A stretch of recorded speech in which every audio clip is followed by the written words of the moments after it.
I started to think about the subject I'm going to talk to you about for the next 15 to 20 minutes or so when I was in this building. This is the American Academy in Rome, and I was lucky enough to be invited as a designer in residence there.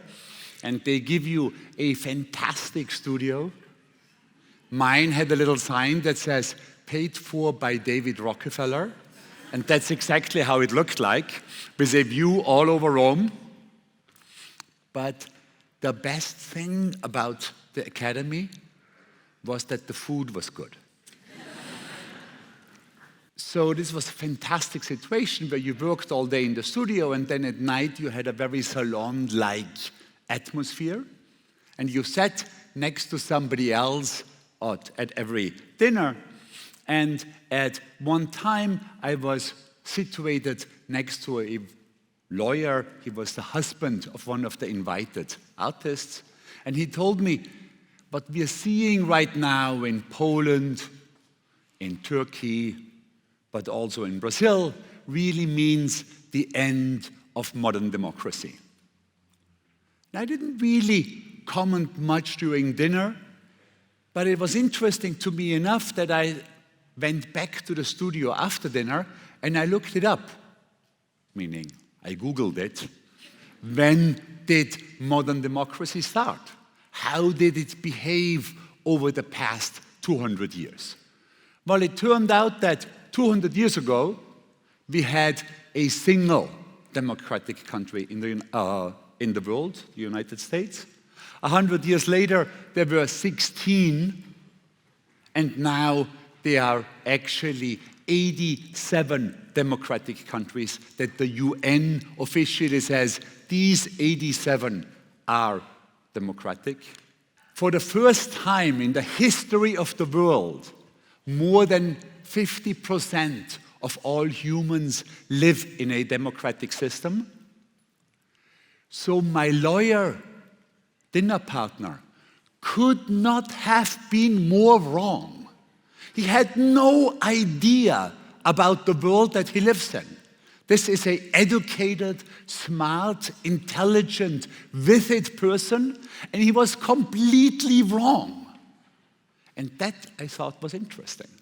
Specifically for me as a communication designer, how could that possibly come to be? That somebody who is educated would not know about the world.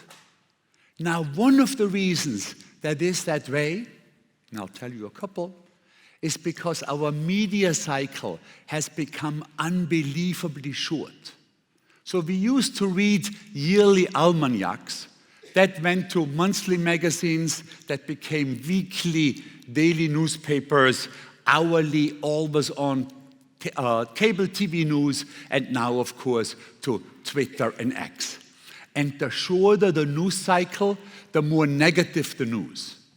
Because scandals, catastrophes, all these things happen very, very quickly, and they fit beautifully in a very short news cycle. But things that are good happen to become good very, very slowly and don't really work for that cycle. Now, in addition to that, we are conditioned by it. Meaning my brain actually contains a shortcut for negative news. It's called the amygdala, that allows negativity in and keeps everything else out. My body can actually feel the danger before my eyes have a chance to send the signal back to my brain.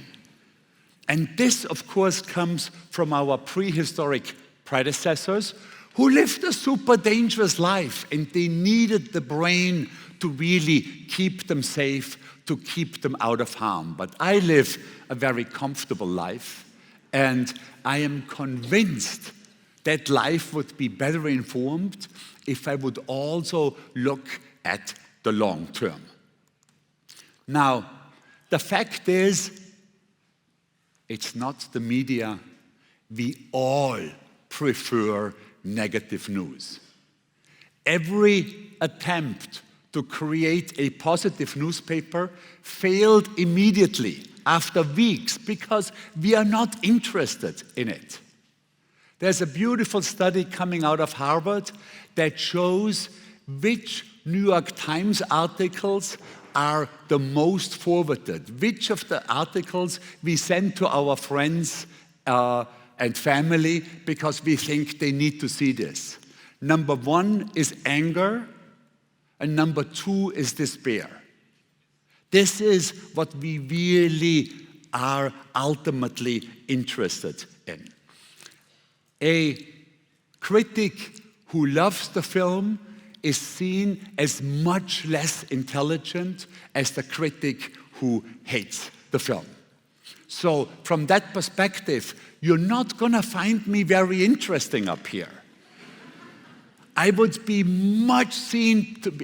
seen by you to be much more intelligent if I would have some sort of doom and gloom to tell to you from here. Now, in any case, nevertheless, I will try to prove to you that if you look at the world from a long term, 50 years, 100 years, 500 years, basically everything has become better. Now you might say, well, what is better? Who says what is better? But there is a surprising agreement, I would say, also in this room, what is better. And I'll try to go through it. All of us think it's better to be alive than dead. We'd rather have food than be hungry. We'd rather be knowledgeable than be ignorant. We would rather live in a democracy than in a dictatorship. We would also rather be healthy than sick, and we would rather live in peace than in war. Now, the thing is, these things actually can be measured. And the wonderful thing is that these things have been measured over 200 years. There is fantastic data from very reputable organizations, from the World Bank, from the UN, that measure these things exactly, and all of these things have been radically improved. Now you might say, well, this is data. Data is kind of cold. It might even be skewed. So I'd say, well, then let's look at my own family. The two people that you see here are actually my great-great-grandparents, Jacob and Johanna. Now, does anybody here have children? Can you quickly raise your hand? A lot. So I would think that everybody who raised their hand would agree with me that the absolute worst thing that could possibly happen in your life would be the death of one of your children. Now, to my great-great-grandparents, to Jacob and Johanna, this didn't happen just once or twice. This happened 6 times. And they didn't die as babies. They died as a 1-year-old, as a 2-year-old, as a 4-year-old. One died as an 8-year-old.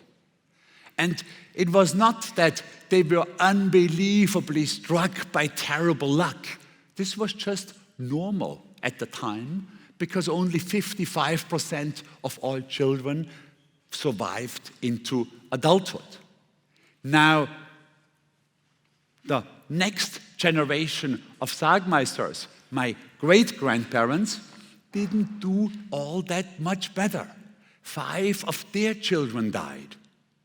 And this was true even though they actually belonged to the elite of their times because they could read and they could write. And only 15% of Austrians, their contemporaries, 85% of their contemporaries were illiterate. And they actually ran a small antique shop in Bregenz in Austria, where I grew up. Part of my family is here. My brother and my sister-in-law are actually here today with us in Porto. We all grew up in that house. And all the stuff that my great-grandparents were not able to sell wound up in the attic of our house. And it was still there, and I asked my brothers for permission to get it. And ultimately, these paintings that were unsellable 150 years ago, I took them and cut gigantic holes into them and put new inserts into them that sort of look like abstractions, but they're really data visualizations showing something that developed better in the past 200 years. My grandmother, Josephine, actually had to wait until she was 49 years old until she could vote. She was the first woman in our family allowed to vote. And voting rights, of course, only came into Austria in 1918. That little yellow dot that you see on top shows how many women were able to vote 100 years ago. The purple dot shows how many are voting now. In 185 out of 186 countries, women are voting. The only country that's the exception is a very small one, the Vatican. Everybody else is voting. Then, of course, universal voting rights in general improved. Female representation in government improved. And many, many more women than ever before are actually working. Now, this one shows that in 1990, half of the population in the United States thought that women should go back into the kitchen, half. That has been reduced down now to 20%, which still seems like a whole lot to me. When I moved to New York City 35 years ago, it would have been impossible to even think about eating a fish out of the Hudson. Now, these fish are still not quite without problems. The official health authorities say if you're pregnant or if you're a baby, you should not eat it. But in general, it looks like we're going to have healthy fish in the Hudson very, very soon again.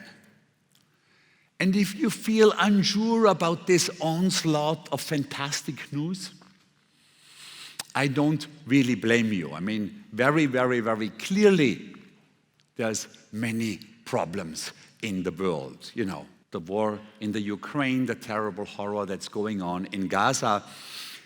And I've actually given a version of this presentation a couple of weeks ago in the Ukraine, and I was extremely surprised at the openness to this sort of message. I had figured if you got a bomb falling in your head, this is not what you want to hear. But since then, we are actually going to have a Ukrainian translation of the book, and we are bringing the exhibition there as well. I do believe that all the negative news that short-term media, both traditional and social, gives to us is absolutely necessary to kick us into action. But